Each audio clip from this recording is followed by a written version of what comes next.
Hi everyone, it's Carolyn, and today I want to talk about the tripod headstand. So this is a really fun one, whether you are a yoga practitioner or not, right? Even if you're not practicing yoga, this is also something you can work on. So it's this posture was the first upside down pose that I ever learned to do. So it holds a very special place in my heart. And yeah, it wasn't easy when I first tried it. Took me a while, but I have to say the whole time that I was working on it, it was very, very enjoyable. And it actually didn't take me too long. I think I practiced it for maybe a couple months before I felt kind of comfortable. I don't know. I lose track of time. Anyway, it might have taken longer. It probably did. So scratch that. Okay, so to get started, I'm going to talk about the foundation of the posture first. Okay, so in this pose, it's called tripod because you have 3 points of contacts with the ground. Okay, your 2 hands and the top of your head. Okay, these are the 3 things we want to put on the floor. So how do I know where is the top of my head? All right, a lot of times people get into the posture, all right, and I say, okay, put the top of your head on the ground. I often see this. Okay, the top of my head's on the ground. Okay, but see what happens to my neck. Ooh, not nice, hey? So this is your forehead. This is not the top of your head. So where is the top of my head and how do I place that part on the ground? I take the heel of my hand, it's just a little trick, place it between the eyebrows, and then the rest of the palm and the fingers just kind of glue down on the head. Okay, now where my middle finger is, okay, I'm gonna take this part and just start to push my head, kind of like pressing and twirling, so that when I let go, there's still a bit of sensation there. That's the top of my head, and I want the place that is feeling the sensation to touch the ground, okay? So there goes my head, and the next thing I want, my 2 palms on the floor, okay? Creating an equilateral triangle, the top of my head and my 2 palms, okay? So that means my hands should be about shoulders width distance apart, okay? My fingers open wide, and that's the foundation, the part of my body that's going to touch the floor. Okay.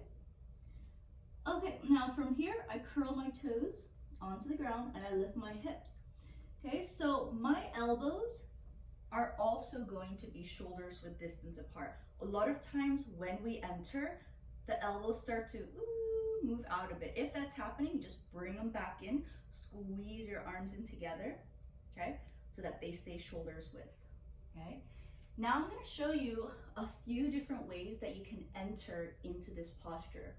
If you are new to this, I highly recommend doing this in front of a wall so that you don't flip over, okay?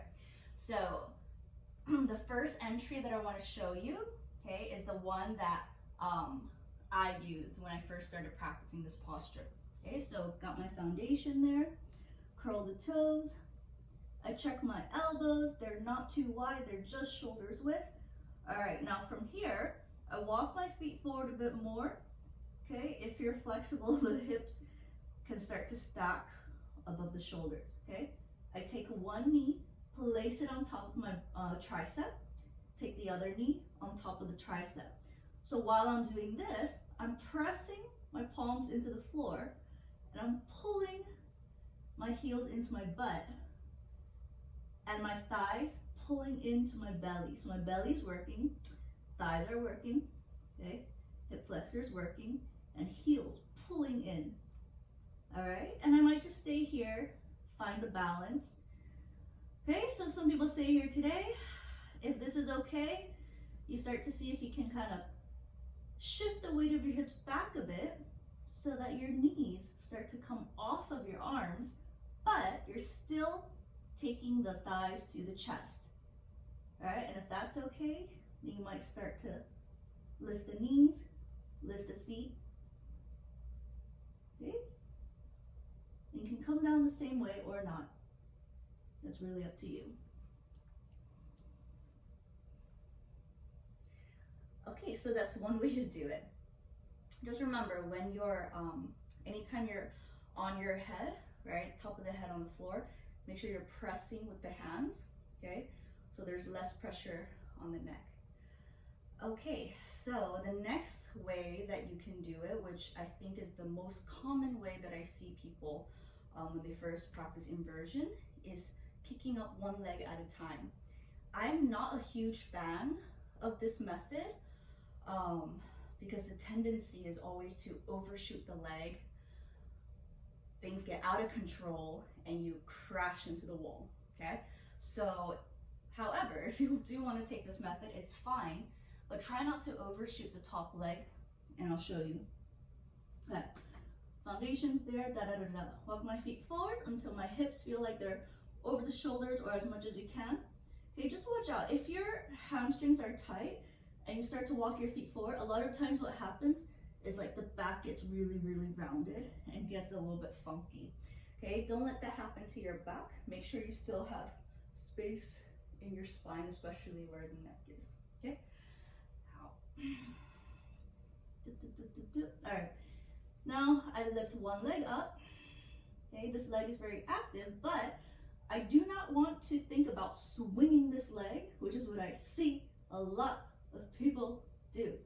So avoid that. A little swing is okay, but I want to use my bottom leg to help bounce me up, And the top leg, I want to think about going up and not back, okay?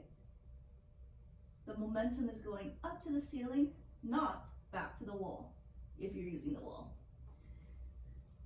Okay, but a lot of times in our mind, we think, I want to swing and I just want to shoot my foot into the wall. I guess that's fine in the beginning. If you just want to get upside down, it's okay, right? But don't get too attached to that method, because what happens is we'll always end up overshooting it, and we end up building the muscle memory just to overshoot it, which makes it very hard to find the balance, okay? So top leg, tiny swing, but think going up. Okay, and then the other option that you can take, okay, and you may see this in classes, this is called the press. So a lot of times in the class, you know, you're in like a forward fold, wide-legged forward fold, and the teacher says, okay, option to take your tripod headstand. And that's how we enter, okay? So the top of my head down, my hands are still finding that tripod shape with my head. Okay, my legs are wide. I bring the weight into my hands so my feet start to feel light, keeping my legs straight, pointing my toes so the thighs are very active. Going up, turn the thighs in, squeeze. Okay, and the same way coming down, out and down. Okay, so that would be the straddle press. You're pressing the legs up through the sides. Okay, and then the other way you can press up is the pike press, which will be similar except your legs are together. Okay, the difference here is, okay, foundation's the same. The difference here, my feet together, I'll walk forward, is that I'm gonna at some point have my hips,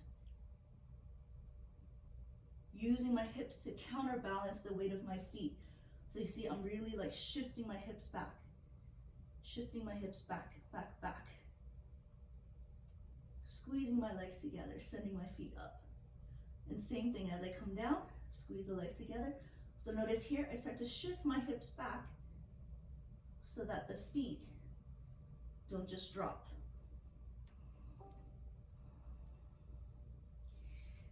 Okay, so that's the tripod headstand with different variations that you can play with. Again, I really recommend using that wall if you're still new to this, yeah? And then those of you who are starting to feel pretty comfortable in the tripod headstand, yeah, you can start to work with other types of headstands, and then eventually the forearm stand, the handstands. I mean, it doesn't have to go in that linear way, but those are just more things you can play with. Okay, enjoy.